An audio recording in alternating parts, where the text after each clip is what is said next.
നഗരങ്ങൾക്ക് കിട്ടുന്ന PMAY ഇല്ല. അതിന് പറഞ്ഞൊരു എംബ്ലം വീടുകളിൽ വെക്കുന്നതാണ്. അങ്ങനെ ഒരു എംബ്ലം വീടുകളിൽ വെക്കുന്നതിന്റെ പേരിൽ സെൻട്രൽ ഗവൺമെന്റ് കൊടുക്കേണ്ട ഒരു പൈസ തടയേണ്ട കാര്യമൊന്നുമില്ല. PMശ്രീയിലെ കാര്യം അതല്ല. PMശ്രീ ഒരു ഐഡിയോളജിക്കൽ പ്രശ്നമാണ്.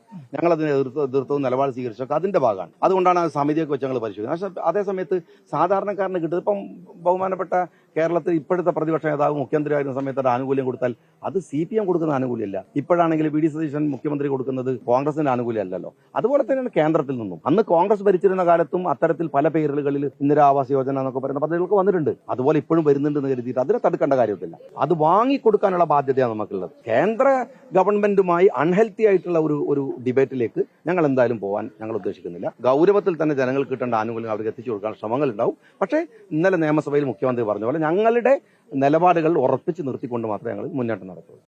ഞാൻ പറഞ്ഞത് എംബ്ലം വെക്കണമെന്നാണ്. എംബ്ലം വെക്കുമെന്നതിൽ തെറ്റില്ല എന്നാണ്. ഞാൻ രണ്ട് കാര്യങ്ങളോട് ചോദിക്കാം. അതിനുമായി ബന്ധപ്പെട്ട് ഇടതുപക്ഷ ചാനലുകളിൽ നിന്ന് വന്നിട്ടുള്ള കമൻസുകളുണ്ട്. കഴിഞ്ഞ 10 വർഷമായിട്ട് കേരളത്തിൽ 5 ലക്ഷം വീട് കൊടുത്തു എന്നുള്ള കണക്കാണ് നിയമസഭയിൽ കൊടുത്തത്. 5 ലക്ഷം.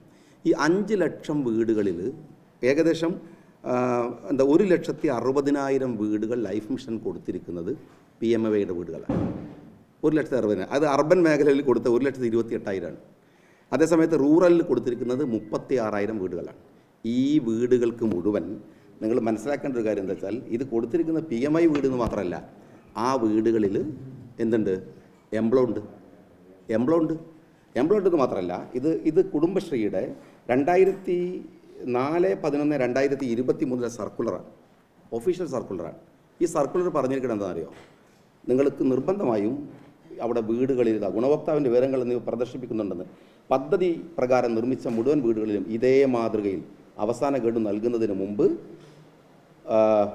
നൽകുന്ന ലോഗോ, ഗുണഭോക്താവിൻ്റെ വിവരങ്ങൾ എന്നിവ പ്രദർശിപ്പിക്കേണ്ടതാണ്. 2023 ഞങ്ങളല്ലല്ലോ ഉള്ളത്. രണ്ടാമത് ഈ പറഞ്ഞ ലോഗോ എന്ന് പറയുന്നത് ഇതാണ് ലോഗോ. ഈ ലോഗോയുടെ പുറത്ത് ഏതെങ്കിലും ഒരു പ്രധാനമന്ത്രിയുടെയോ ഏതെങ്കിലും ഒരു മുഖ്യമന്ത്രിയുടെയോ ഫോട്ടോ ഇതിനകത്ത് നിങ്ങൾക്ക് കാണിച്ചു തരാൻ പറ്റുമെങ്കിൽ നിങ്ങൾ പറയണ ഞാൻ ചെയ്യും.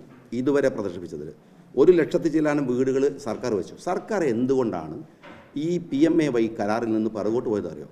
വളരെ കൃത്യമാണ്. പുറകോട്ട് പോകാനുള്ള കാരണം എന്താണെന്ന് വെച്ചാൽ സർക്കാരിന് സ്റ്റേറ്റ് വിഹിതം കൊടുക്കാനുള്ള പൈസ ഉണ്ടായിരുന്നില്ല. സ്റ്റേറ്റ് വിഹിതം കൊടുക്കാൻ കയ്യിൽ പൈസ ഇല്ലാത്തത് കൊണ്ട് ഒരു ആദർശം കെട്ടിച്ചമച്ച് അത് പ്രധാനമന്ത്രിയുടെ ഇത് വെക്കാൻ പറ്റില്ല എന്നൊക്കെ പറഞ്ഞ് ശുദ്ധ കളവ് പറഞ്ഞ് ഒരു കപട ആദർശ വേഷം കെട്ടി എന്നല്ലാതെ ഇതിനകത്ത് പ്രധാനമന്ത്രിയുടെ ഫോട്ടോ ഇല്ല. ഞങ്ങൾ ഒപ്പുവെക്കാൻ പോകുന്ന കരാറിലുമില്ല. 2